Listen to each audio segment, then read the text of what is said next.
اب آتا ہے وطر کا طریقہ. رسول اللہ صلی اللہ علیہ وسلم کا وطر پڑھنے کا طریقہ جو عام طور پر تھا، اس کے بارے میں حضرت عائشہ فرماتی ہیں کہ نبی صلی اللہ علیہ وسلم نماز عشاء سے فجر تک 11 رکعتیں پڑھتے، یعنی تہجد کی رکعتیں جو تھی وہ کتنی تھی؟ 11 رکعتیں.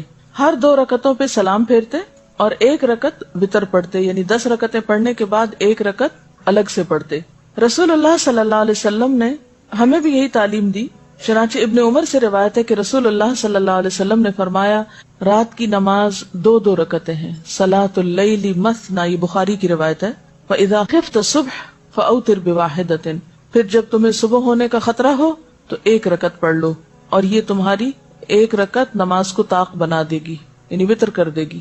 رسول اللہ صلی اللہ علیہ وسلم نے فرمایا، اور یہ مسلم کی روایت ہے، کہ وطر آخر رات میں 1 رکعت ہے. بیسیکلی وطر عشاء کے ساتھ نہیں ہے، وطر عشاء کی نماز کا حصہ نہیں ہے، وطر رات کی آخری نماز ہے، یعنی تہجد کا حصہ ہے بنیادی طور پر. لیکن جو لوگ تہجد نہیں پڑھ سکتے یا نہیں پڑھتے تو وہ سہولت کی خاطر پھر رات ہی کو پڑھ لیتے ہیں عشاء کے ساتھ. رسول اللہ صلی اللہ علیہ وسلم نے فرمایا جب تم رات کو نوافل پڑھنا شروع کرو تو پہلے 2 ہلکی رکعتیں ادا کرو. اور اس میں آپ کیا کر سکتے ہیں، مثلا تحیۃ الوضو کے 2 نفل آپ ہلکے سے پڑھ لیں، ٹھیک ہے نا. وضو کر کے تہجد شروع کرنے سے پہلے ہلکی رکعتیں، یعنی جس میں چھوٹی کوئی صورتیں 2 پڑھ کے تو اسے آپ ختم کر لیں، اور نیت میں رکھیں کہ آپ یہ تحیۃ الوضو پڑھ رہے ہیں، اور اس کے بعد پھر آپ دوسرے نوافل بھی پڑھ سکتے ہیں. آپ صلی اللہ علیہ وسلم نے رات کا قیام کیا، 2 ہلکی رکعتیں پڑھی، پھر 2 طویل رکعتیں پڑھی، پھر ان سے ہلکی 2 طویل رکعتیں پڑھی، پھر ان سے ہلکی 2 طویل رکعتیں، پھر ان سے ہلکی 2 طویل رکعتیں، پھر ان سے ہلکی 2 طویل رکعتیں، پھر 1 وتر. یعنی پہلے 2 ہلکی رکعتیں، پھر اس کے بعد طویل نماز، یعنی 2 لمبی رکعت، پھر اس کے بعد ہر 2 رکعتیں جو تھی وہ پہلے سے کم ہوتے ہوتے پھر 1 وتر پہ آ گئی.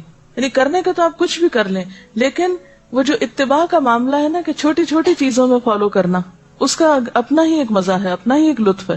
اور یہ مسلم کی روایت ہے. پھر 1 رکعت وتر پڑھا اور یہ 13 رکعتیں ہوئی. حضرت عائشہ روایت کرتی ہیں کہ رسول اللہ صلی اللہ علیہ وسلم 1 رکعت وتر پڑھتے، آخری 2 رکعتوں اور 1 رکعت کے درمیان بات چیت بھی کرتے. یعنی اگر وتر آپ اس طرح پڑھ رہے ہیں کہ 2 ایک دفعہ پڑھ کے اور 1 ایک دفعہ، تو اس کے بیچ میں سلام کر کے بات بھی ہو سکتی. حضرت ابن عمر روایت کرتے ہیں کہ رسول اللہ صلی اللہ علیہ وسلم وتر کی 2 اور 1 رکعت میں سلام سے فصل کرتے.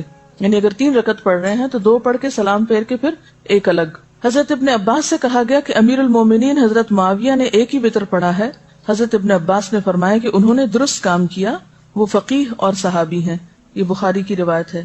امام مروزی فرماتے ہیں کہ فصل کی 1 رکعت والی احادیث زیادہ ہیں، یعنی اس طرح پڑھنے کا طریقہ زیادہ روایت ہوا ہے. کس طرح؟ یعنی 3 رکعتیں مغرب کی طرح پڑھنے کی ممانعت ہے. 3 رکعتوں میں 2 الگ پڑھ کے سلام پھیر کے اور پھر 1 کھڑے ہو کے الگ پڑھ لی. حضرت عائشہ فرماتی ہیں کہ رسول اللہ صلی اللہ علیہ وسلم رات کو کبھی 7، کبھی 9، کبھی 11 رکعتیں پڑھتے تھے. یہ فرق کیوں ہے؟ کبھی 7 پڑھی تو مطلب کیا ہے؟ 6 نفل ہوئے اور 1 وتر ہوا. کبھی 9 تو 8 کے بعد 1، کبھی 11 یعنی 10 کے بعد 1. ایسا کیوں تھا؟ ہمیشہ 1 نمبر کیوں نہیں رکھا؟ ایک تو اس میں یہ کہ وسعت ہے، کوئی ایک لگی بندی روٹین نہیں. دوسری بات یہ کہ یہ بھی یاد رہے کہ نوافل میں فرض کے درجے میں گنتی نہیں پوری کریں گے آپ. اب فرض جیسے 4 رکعتیں ہیں تو آپ کبھی یہ نہیں کر سکتے کبھی 3 پڑھ لی، کبھی 2 پڑھ لی، کبھی 1 پڑھ لی، کبھی 4 پڑھ لی، کبھی 5 پڑھ لی. یہ نہیں کر سکتے.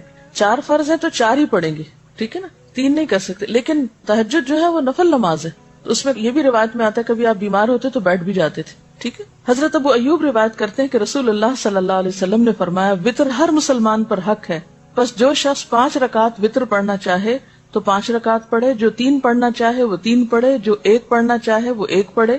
یہ ابو داؤد کی روایت ہے. یعنی اس میں بھی وسعت ہے، زیادہ اور کم دونوں میں چوائس ہے، کر سکتے ہیں. رسول اللہ صلی اللہ علیہ وسلم رات کو کل 13 رکعت پڑھتے، ان میں 5 رکعت وتر پڑھتے تھے، اور ان 5 وتروں میں کسی رکعت میں تشہد کے لیے نہ بیٹھتے مگر آخر میں. یہ صحیح مسلم کی روایت ہے. یہ طریقہ بھی آپ سے معلوم ہوتا ہے. یعنی 2 طریقے پتا چلے نا، ایک تو یہ کہ 2 پڑھ کے اور آخری رکعت 1 الگ، ٹھیک ہے. دوسرا کیا ہے کہ 2 پڑھ کے مثلاً 6 پڑھ لی اور اس کے بعد 5 رکعتیں مسلسل بغیر بیچ میں اتحیات پڑھے، ٹھیک ہے. تو آپ 5 یا 7 یا 3 یا 9 اگر وتر کی نیت سے پڑھ رہے ہیں تو پھر آپ کس طرح پڑھیں گے؟ بغیر اتحیات پڑھے، رکعت پہ رکعت پڑھتے پڑھتے بس آخری دفعہ اتحیات پڑھیں گے. اور آپ یہ بھی کر سکتے ہیں کہ 2 کر کے اور آخر میں 1 الگ پڑھ لیں. یعنی دونوں طریقے درست ہیں.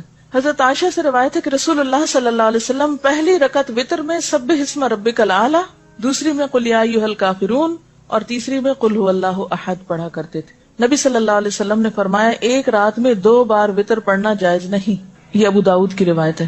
رسول اللہ صلی اللہ علیہ وسلم نے فرمایا 3 وتر نہ پڑھو، 5 یا 7 وتر پڑھو اور مغرب کی مشابہت نہ کرو۔ یعنی یہ 3 نہ پڑھو کا مطلب یہ نہیں کہ 3 پڑھ ہی نہیں سکتے، اس سے مراد یعنی مغرب کی طرح 3 نہ پڑھو۔ مغرب میں کیا ہوتا ہے 2 پڑھ کے اتحیات بیٹھ کے پھر بغیر سلام پھیرے ہم کھڑے ہو جاتے ہیں، پھر تیسرا ساتھ ہی پڑھ لیتے ہیں۔ تو اس میں یہ کہ اگر 3 آپ نے